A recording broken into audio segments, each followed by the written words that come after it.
Les prières non exaucées sont-elles des erreurs de la part de Dieu? Je vais vous dire quelque chose à propos des prières soi-disant non exaucées. Tout d'abord, ces prières ne sont pas la preuve que Dieu commettrait des erreurs, mais plutôt que Dieu sait ce dont nous avons besoin. Il connaît tout. J'ai été en camp de concentration avec ma sœur Betsy qui est tombée gravement malade.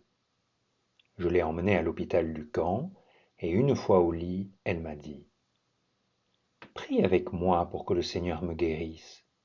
Corrie, le Seigneur Jésus a dit: En mon nom, ils imposeront les mains et les malades seront guéris. Veux-tu le faire? J'ai prié pour elle. Nous avons toutes deux cru que Betsy serait guérie. Le lendemain matin, en regardant par la fenêtre de l'hôpital, j'ai vu que l'on amenait son corps au crématoire. Ce fut l'heure la plus sombre de ma vie. Quelques jours plus tard, contre toute attente, j'ai été libéré. Probablement en raison d'une erreur humaine, mais précisément grâce à un miracle de la part de Dieu. Lorsque je suis allé au bureau pour signer, j'ai compris que la mort de Betsy n'était pas connue. Il m'est venu à l'idée de me demander ce qui serait advenu de Betsy si elle n'était pas morte. J'ai alors posé cette question. Betsy est-elle libérée, elle aussi? Non, me répondit-on. Elle va rester ici pendant toute la guerre. Est-ce que je peux rester avec elle? Le fonctionnaire se mit en colère. Sortez, partez immédiatement, ordonna-t-il. J'ai aussitôt compris la perspective de Dieu quant à ces événements. Imaginez un peu ce qui serait arrivé si l'état de santé de Betsy s'était amélioré et s'il m'avait fallu la laisser dans ce camp épouvantable pour rentrer seul en Hollande. J'ai loué Dieu et je l'ai remercié pour cette prière non exaucée. Je savais Betsy à présent dans la maison du Père, où il y a plusieurs demeures. Je savais qu'elle ne pouvait pas être plus heureuse et que la vie ne pouvait pas être plus glorieuse pour elle. Je sais donc qu'un jour nous louerons Dieu et le remercierons pour toutes les prières exaucées, mais bien davantage encore pour les prières soi-disant non exaucées. Une mère et un père sages ne donnent pas à leurs enfants tout ce qu'ils réclament. Ils savent, mieux qu'eux, ce qui est bon pour chaque enfant. Ceci n'est pas toujours bien compris. Dans les pays communistes, les chrétiens sont souvent persécutés. Quand je leur ai appris qu'en Hollande, des chrétiens priaient fidèlement pour eux, personne ne m'a dit: Voulez-vous demander à nos frères et sœurs néerlandais de prier pour que la persécution cesse? Non, leur requête a toujours été: Voulez-vous leur demander de prier pour que Dieu nous donne la force et le courage de supporter la persécution? Puis-je vous demander de prier pour vos frères et sœurs qui vivent dans les pays où ils sont persécutés et opprimés?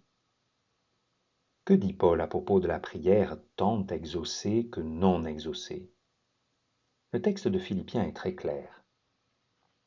Ne vous inquiétez de rien, mais en toute chose faites connaître vos besoins à Dieu par des prières et des supplications, avec des actions de grâce.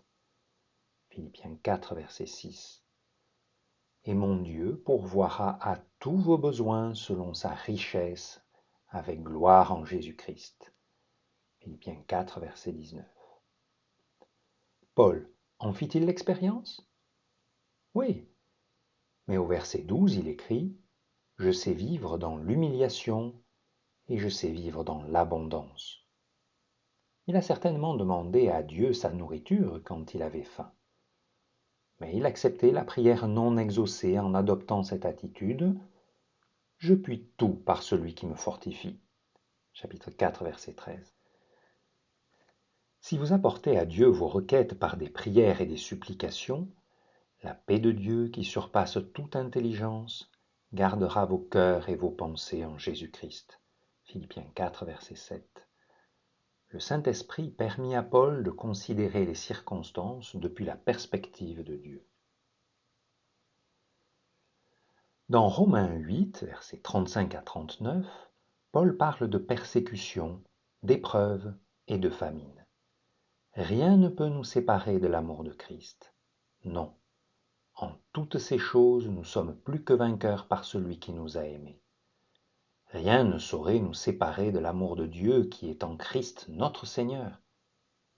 S'il arrive quelque chose de grave, nous pouvons être assurés que le meilleur, oui, le meilleur des meilleurs, est encore à venir. En Nouvelle-Zélande, j'ai fait la connaissance d'un garçon, Chris, dont la nuque avait été si gravement atteinte dans un accident qu'il était presque complètement paralysé. Heureusement, son cerveau avait été épargné. Il pouvait lire et taper à la machine, et il m'a aidé à corriger un livre que j'avais écrit. Nous nous sommes liés d'amitié. Je me suis pourtant rendu compte qu'il ne pouvait pas accepter que le Seigneur ne le guérisse pas. J'ai beaucoup parlé et prié avec lui pour qu'il abandonne sa souffrance à Dieu. Je dormais dans la chambre voisine parce qu'il avait souvent besoin d'aide pendant la nuit. Un soir, j'ai pu entendre qu'il était resté éveillé et je savais qu'un combat faisait rage dans son cœur. Je l'ai entendu crier « Ô Dieu, dispose-moi à tout abandonner !» Le lendemain matin, j'ai vu sur son visage l'expression d'une grande joie et d'une grande paix. Il est devenu pasteur adjoint et je sais qu'il est en bénédiction à un grand nombre de personnes.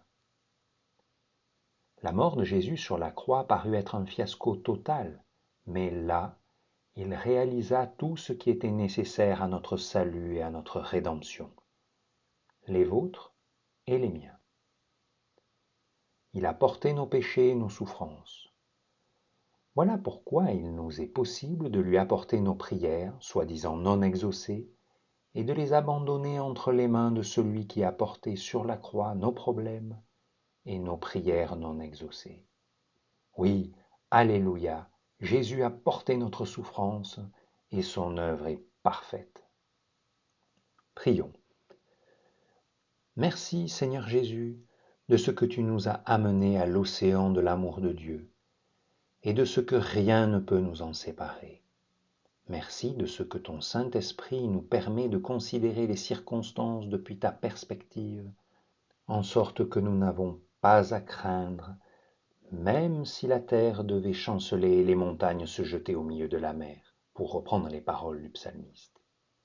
Alléluia, quel sauveur. Amen.